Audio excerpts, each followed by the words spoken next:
আল্লাহ যে কে এটা তো আপনাকে চিনতে হবে। আপনি কি আল্লাহকে চিনেন? আপনি কি আল্লাহকে জানেন? আপনি কি আপনার সৃষ্টিকর্তা সম্পর্কে কোনোদিন পড়েছেন? আপনার সৃষ্টিকর্তা সম্পর্কে কোনোদিন কি জানার চেষ্টা করেছেন? আপনার সৃষ্টিকর্তাকে কে, তিনি, তার পরিচয় কি, এটা যদি আপনি জানতে চান তাহলে আসমা ও সিফাত, আল্লাহর নাম আছে, আল্লাহর গুণাবলী আছে, সেগুলো আপনাকে পড়তে হবে এবং জানতে হবে। নাম এবং গুণাবলীর গুরুত্ব সম্পর্কে দুই একটা আয়াত এবং হাদিস বলে আজকের বক্তব্যের এখানে ইতি টানবো ইনশাআল্লাহুল আজিজ।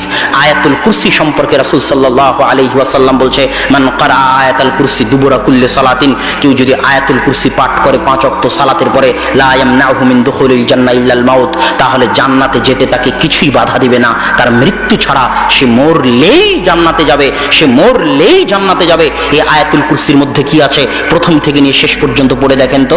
আয়াতুল কুরসির মধ্যে কি আছে? সালাত সিয়ামের কথা নাই, হজ যাকাতের কথা নাই, পরকালের কথা নাই, জান্নাত জাহান্নামের কথা নাই। শুরু থেকে শেষ পর্যন্ত শুধুই শুধু আল্লাহ সুবহানাহু ওয়া তাআলার নাম, তার পরিচয়, তার গুণাবলী আছে। আল্লাহু লা ইলাহা ইল্লা হুয়াল হাইয়ুল কাইয়্যুম লা তাখুযুহু সিনাতুন ওয়া লা নাওমুন লাহু মা ফিস সামাওয়াতি ওয়াল আরজ। এই যে লাহু মা ফিস সামাওয়াতি ওয়াল আরজ এর মানে কি সম্পূর্ণটুকু ব্যাখ্যা করার হয়তো সময় নাই। আল্লাহ বলছেন আসমান এবং জমিন এবং তার মাঝে যা কিছু আছে সবই আমার। আর আরেক আয়াতে আল্লাহ বলছেন ইউসাব্বিহু লিল্লাহি মা ফিস সামাওয়াতি ওয়াল আরজ, আসমান জমিন এবং তার মাঝে যা কিছু আছে সবই আল্লাহর তাসবিহ পাঠ করে। আল্লাহ যদি বলতেন ইউসাব্বিহু মান ফিস সামাওয়াতি ওয়াল আরজ, আসমান এবং জমিনে যদি মান আরবি শব্দটি আল্লাহ ব্যবহার করতেন তাহলে বুঝতাম আসমান জমিনে যাদের বুদ্ধি আছে, যাদের প্রাণ আছে, যাদের বিবেক আছে, একমাত্র তারাই আল্লাহর তাসবিহ পাঠ করে। কিন্তু আল্লাহ বলেন ইউসাব্বিহু লাহু মা, আসমান এবং জমিনে মা মানে যত জীব জন্তু জড় পদার্থ বস্তু, এই মাইক, এই জুব্বা, এই খাতা, এই টেবিল, এই আসমানের নিচে জমিনের উপরে যত ধূলিকণা বালিকণা, স্বয়ং আসমান, স্বয়ং জমিন, স্বয়ং পাহাড়, স্বয়ং গাছ, এর মাঝে যা কিছু আছে প্রত্যেক ধূলিকণা বালিকণা আল্লাহর তাসবিহ পাঠ করে। কেন বিশ্বাস হয় না? বিশ্বাস হয়। দলিল দিব। আল্লাহ সুবহানাহু ওয়া তাআলা যখন ইব্রাহিম আলাইহিস সালাতু ওয়াস সালামকে আগুনে নিক্ষেপ করা হলো, তখন আল্লাহ বললেন ইয়া নারু কুনি বারদাও ওয়া সালামান আলা ইব্রাহিম, হে আগুন তুমি ইব্রাহিমের জন্য ঠান্ডা হয়ে যাও। আগুনের কি জীবন আছে? আগুনের কি প্রাণ আছে? আগুন তো জড় বস্তু, তো আগুন কি ঠান্ডা হয়নি? মুসা আলাইহিস সালাতু ওয়াস সালাম যখন নদী পার হলেন তখন লাঠি নিক্ষেপ করলেন, নদী রাস্তা তৈরি করে দিল। তো সমুদ্রের পানির কি জীবন আছে? এটা তো জড় বস্তু, জলোচ্ছ্বাস পানি দিয়ে হয়, পানির কি জীবন আছে? 150-200 কিলোমিটার গতিতে বাতাস প্রবাহিত হয়, বাতাসের কি জীবন আছে? 8 রিখটার স্কেলে 9 রিখটার স্কেলে জমিন কেঁপে ওঠে, মাটি কেঁপে ওঠে, মাটির কি জীবন আছে? এই মেঘ আওয়াজ করে, এই মেঘ বৃষ্টি আকারে ছড়িয়ে বেড়ায়, এগুলোর কি জীবন আছে? তাহলে মেঘ, এই বাতাস, এই পানি, এই জমিন সবই আল্লাহ সুবহানাহু ওয়া তাআলার কথা শুনে, তার অগণিত অহরহ দলিল আছে। এই জন্য রাসূল সাল্লাল্লাহু আলাইহি ওয়াসাল্লাম শিখিয়ে দিয়েছেন সুবহানাল্লাযী সাখখারা লানা হাদা।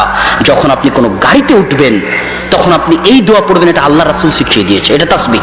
এই দোয়ার মধ্যে কি আছে? যে আমি যে গাড়িতে উঠলাম ওই আল্লাহর পবিত্রতা বর্ণনা করতেছি যিনি এই গাড়িকে আমার অধীনস্থ করে দিয়েছেন। ওই আল্লাহর পবিত্রতা বর্ণনা করতেছি যিনি গাড়িকে আমার অধীনস্থ করে দিয়েছেন।